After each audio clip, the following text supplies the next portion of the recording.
त्वं वदिष्यसि एवमुक्त्वा तदागश्चोदगामज यथागतं स्वाहा एतच्छ्रुत्वा महातेजानष्टशोको भवत्तत धारयामास सुप्रीतो राघवः प्रीतात्मवान् स्वाहा राघवम् आदित्यं प्रेक्षयित्वा बलं हर्षराजन्य सुचिर्भूत्वा धनुराधाय वीर्यवान् स्वाहा रावणं प्रेक्ष्य ऋष्यात्मा युद्धाय समुपागमतु सर्वयत्तेन महतावधीवदे तस्य दृढो भवतु स्वाहा अधरविरभदन्निरीक्ष्य रामम् मुदितमनाः परमं प्रहृष्यमानः निशितरपदि संशयो विदित्वा मज्जगतो वचस्वरेति स्वाहा भास्कराय विद्महे महाद्युतिकराय धीमहि ఆదిత్య ప్రచోదయాత్ స్వాహా.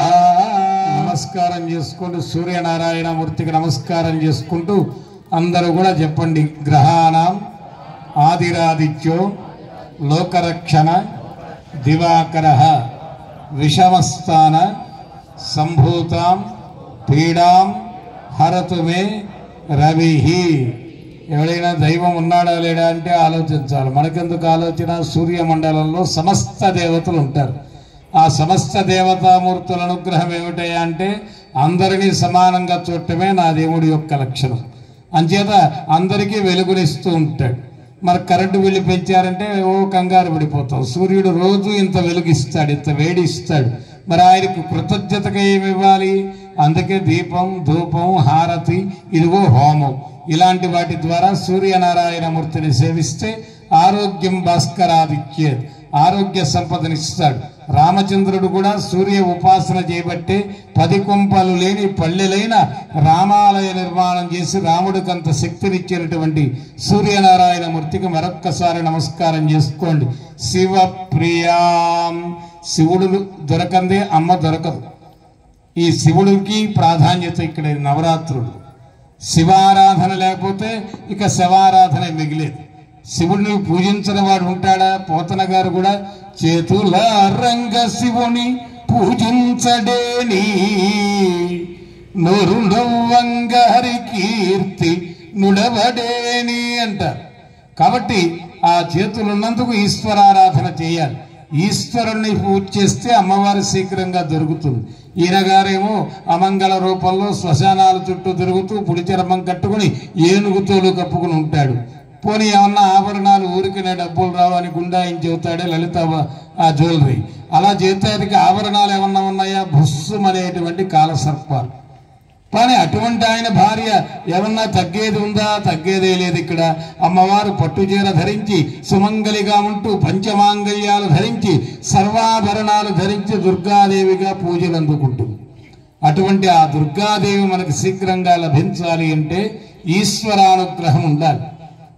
అందుకే ఈశ్వరుడు అందరిలో ఉన్నాడు. నాలోన గలడు శివుడు, నీలోన గలడు శివుడు అన్నారే తెరకెళ్ళ భరణి గారు. ఆయన అనాలా, మన దగ్గర ఉన్నాడు శివుడు. ఆయనకి 2 భార్యలు సేవ చేస్తేనే అక్కడ కూర్చున్నాడు. లేకపోతే విమోహన్ నామోహన్ చూస్తుంటాడు శివుడు. మధ్య మధ్యలో నీళ్లు తాగుతున్నామా లేదా? గంగాదేవి ఒక భార్య. ఇంకో భార్య పేరేమిటి? అన్నపూర్ణాదేవి. యస్య శ్రవణ మాత్రేణ అలక్ష్మీర్నాశమాప్నయాత్ అంటారు. అన్నపూర్ణ అనే పేరు వింటే చాలట దరిద్ర దేవత పరిగెత్తేస్తుంది, అక్కడ ఉండదు. అందుకని అన్నపూర్ణ అనేటువంటి నామాన్ని, అన్నం ఐశ్వర్యం, అటువంటి అన్నం వెళితేనేగా ఇక్కడ శరీరానికి శక్తి. అలాంటి తల్లి ఇద్దరు పోటీ పడ్డారట, లక్ష్మీదేవి దరిద్ర దేవత. నారదుల వారు తగిలారట, మా ఇద్దరిలో ఎవరు అందంగా ఉన్నారో చెప్పు అన్నట్ట. ఒకటి చెబితే ఒకటి తగులుకుంటారు, లేనిపోయిన కర్మ. అందుకని నేనేం చెప్పాట, చాలా తెలివి గలవాడు నారదుడు అంటే జ్ఞానము కలిగినవాడు, జ్ఞానాన్ని ప్రసాదించేవాడు. ఓ పెద్దమ్మ, నువ్వు వెళుతూ ఉంటే అందంగా ఉంటావు అన్నట్ట దరిద్ర దేవత. వెళ్ళిపోతేనే కదా మనకు అందం. ఓ చిన్నమ్మ, నువ్వు వస్తూ ఉంటే అందంగా ఉంటావు అన్నట్టు లక్ష్మీదేవి వస్తూ ఉంటేనే కదా అందం. అందుకని చక్కగా ఈశ్వరారాధన చేసినప్పుడు అలక్ష్మి వెళ్ళిపోతుంది, లక్ష్మీదేవి వస్తుంది. చక్కని ఈ ఈశ్వర హవనం జరుగుతుంది. అపమృత్యు, ఆటంక, గండ దోషాలు పోగొడుతుంది హవనం. ఓం నమో భగవతే, ఇక్కడ నల్లనోడుతూనే హోమం చేయండి. ఓం నమో భగవతే రుద్రాయ స్వాహ. ఓం నమస్తే రుద్రమన్యో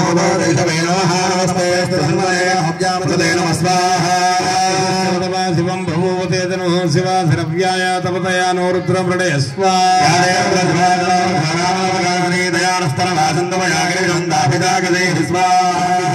హస్తే వివర్యస్య వే శివాంగిరి త్రితాంగురబాహివం సైక్పురుషం జగతస్వా